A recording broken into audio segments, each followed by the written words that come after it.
some stories are so scary that you have to tell them over and over again.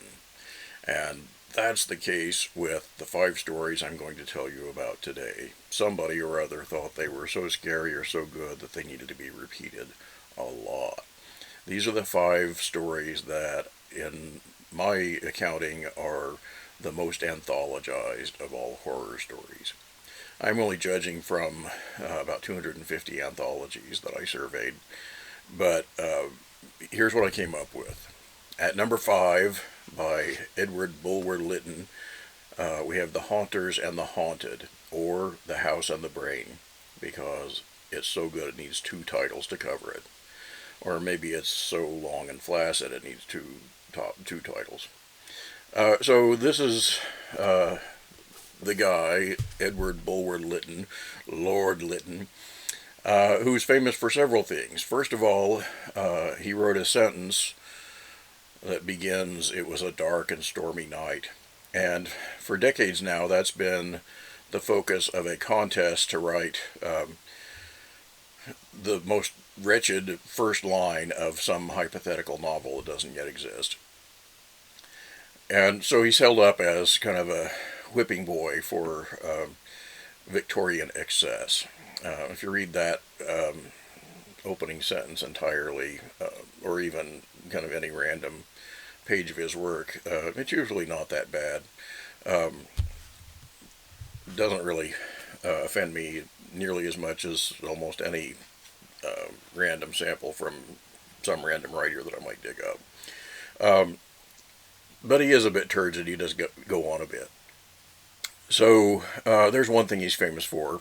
I didn't know this until I just now looked him up on Wikipedia, but he's famous for inventing a lot of common phrases and sayings like "the pen is mightier than the sword" and "the great unwashed," referring to the uneducated masses. So those are a few of his accomplishments. He's also a member of Parliament and was offered the throne of Greece for some reason. So he had a lot of doings in public affairs. I'm going to share a sentence out of this particular story, The Haunters and the Haunted. And here it is on page 293 of this mess. "A friend of mine, who is a man of letters and a philosopher, said to me one day, as if between jest and earnest, 'Fancy, since we last met I have discovered a haunted house in the midst of London.' 'Really? Haunted? And by what?' 'Ghosts.'" Wow. What else would it be? Anyway, so there's the beginning of The Haunters and the Haunted. This is by far I think the most read of Bulwer-Lytton's works that are still read today. Going back in decades past, he had other famous works that were made into films and so forth. So he has been a cultural influence. But that's the main horror story that you'd be likely to encounter anyway. Okay, the next on my list, this is the number 4 most anthologized, is The Upper Berth by F. Marion Crawford. And that's berth like in a boat or a rail car. In this case, it's a ship that has this berth that is haunted by a previous passenger who died. And this haunting is a little bit different than you might expect from something that's called a classic ghost story, because it's not a wispy kind of ghost that you can see through. It's a smelly, visceral, sopping, wet ghost. And so it's really creepy and really scary. And Crawford is a little bit different, I think, than Bulwer-Lytton in that he's kind of a terrific stylist. He's got a lot of vigor, and he very skillfully blends in some humor without defeating the scary part of it. So he's an impressive writer and wrote a number of good ghost stories. I'll share with you a little sample here. Somebody asked for the cigars. We had talked long, and the conversation was beginning to languish. The tobacco smoke had got into the heavy curtains, and the wine had got into those brains which were liable to become heavy. and it was already perfectly evident that, unless somebody did something to rouse our oppressed spirits, the meeting would soon come to its natural conclusion, and we, the guests, would speedily go home to bed, and most certainly to sleep.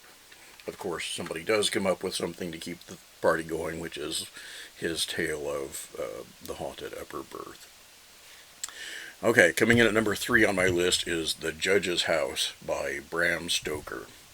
Stoker is, of course, known for Dracula, and I think of him as a one-hit wonder because even though he wrote a lot of other books and a lot of horror stories, Dracula is by far the best. If you read past his famous work, it isn't that rewarding of an experience. Just lately, I've read a couple of his other novels. One is The Jewel of Seven Stars, and it's a mummy story, reincarnation mummies, that sort of thing, and some kind of interesting ideas, but a really badly structured story that becomes very tedious. If you're hoping for a mummy that jumps around strangling people like in the Universal horror movies, it doesn't work out. The other one that I read recently was Lair of the White Worm, and I have to say it was really entertaining. Not always for the right reasons. Its characters did things so preposterous and unlikely and counter to human behavior that you just kind of couldn't help but laugh. In the Lair of the White Worm, there is a giant worm, a giant snake. It means worm in the sense of dragon, that old-fashioned sense. And so that's a fun one to read, but it's not because it's good, really. He also wrote a collection of stories, with the centerpiece being a chapter cut from Dracula called Dracula's Guest. So the book is titled Dracula's Guest. And that has a lot of stories with interesting premises. Stoker's imagination was always good. He always came up with fun things to write about. He just wasn't a great technician at telling the story and keeping your interest in it. So anyway, The Judge's House. I'll read you a little opening sentence or two of it out of this same anthology. And here it goes. When the time for his examination drew near, Malcolmson, yes, that is the name of the character, made up his mind to go somewhere to read by himself. He feared the attractions of the seaside, and also he feared completely rural isolation, for of old he knew its charms, and so he determined to find some unpretentious little town where there would be nothing to distract him. Not bad. The story goes along okay. This is, I think, honestly, one of his better short stories, but I can never quite enjoy it because it's a total rip-off of much better short stories. And it's a total rip-off of two short stories that are both by the Irish Victorian writer Sheridan Le Fanu, Joseph Sheridan Le Fanu, the guy that famously wrote Carmilla. And those stories by Le Fanu are just towering achievements. He wrote basically two stories on the same premise of a hanging judge who finally gets his comeuppance. And he approached the two stories in completely different ways. They're very different, with different settings and different supporting characters. And each of them is a masterpiece. It's really one of the most impressive achievements I can think of in literature. And so, if you already know those great stories, then why would you want this kind of not so great one by Stoker? Still, if you haven't read The Le Fanu or you're just a Stoker fan, this is all right. This is a perfectly good read.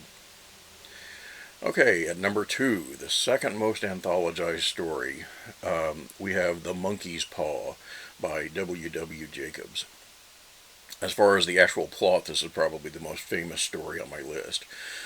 It's so familiar, you'll see it parodied on episodes of The Simpsons, for example, and other sitcoms and so forth. And it's basically the story of a talisman and wishes granted by supernatural means. And guess what? They always have a sting in the tail. They always come out with something terrible, as well as literally fulfilling what you asked for. It's a really good, tight little story, and I'll read you just a passage of it. Again, picking out of from this same book. So, here we go. Without, the night was cold and wet, but in the small parlor of Laburnum Villa, the blinds were drawn and the fire burned brightly. Father and son were at chess, the former, who possessed ideas about the game involving radical changes, putting his king into such sharp and unnecessary perils that it even provoked comment from the white-haired old lady knitting placidly by the fire. I emphasized that sentence badly, but I'll give you a little flavor of it. You can see he does a nice job of beginning to touch in the characterizations even in the first couple of sentences. Jacobs was mostly known as a humorist. His humor is fine. Humor doesn't particularly date well, so things that were funny 120 years ago, not always so funny now.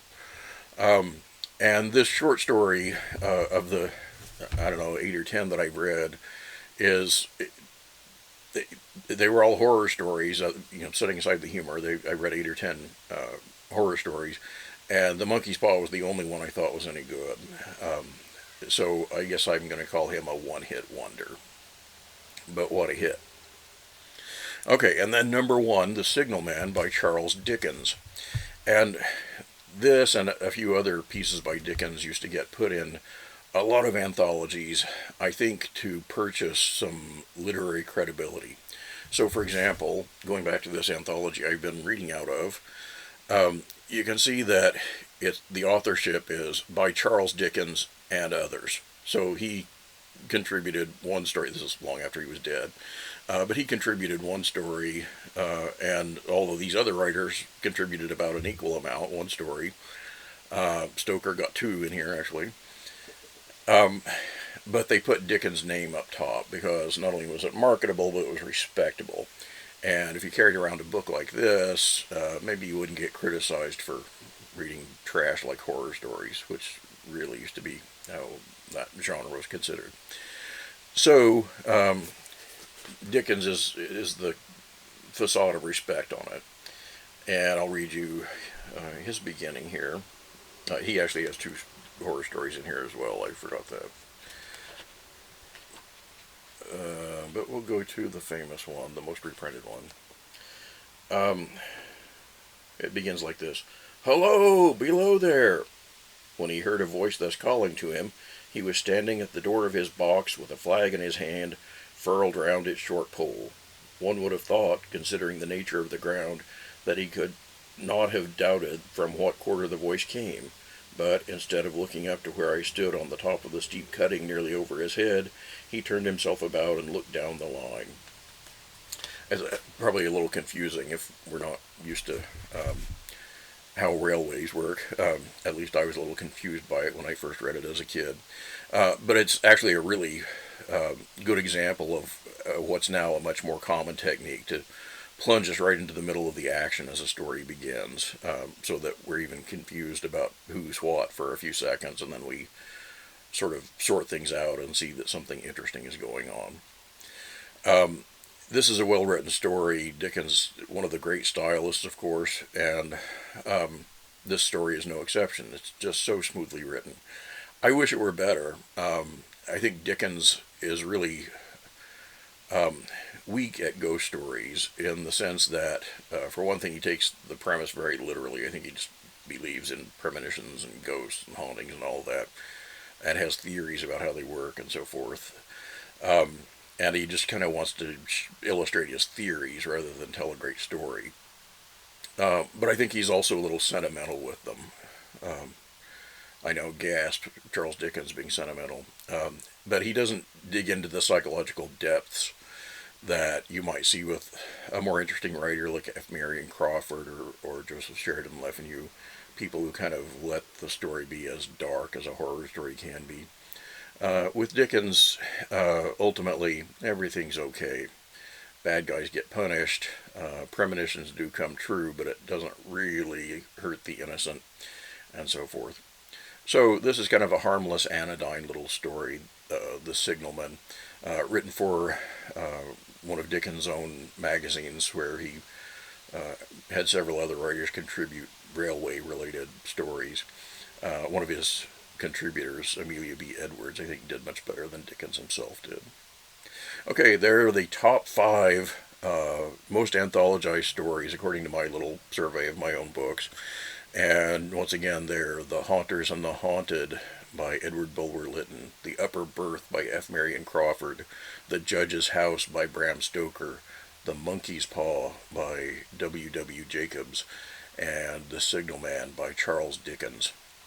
If you want to read any of those, I'll link them down below.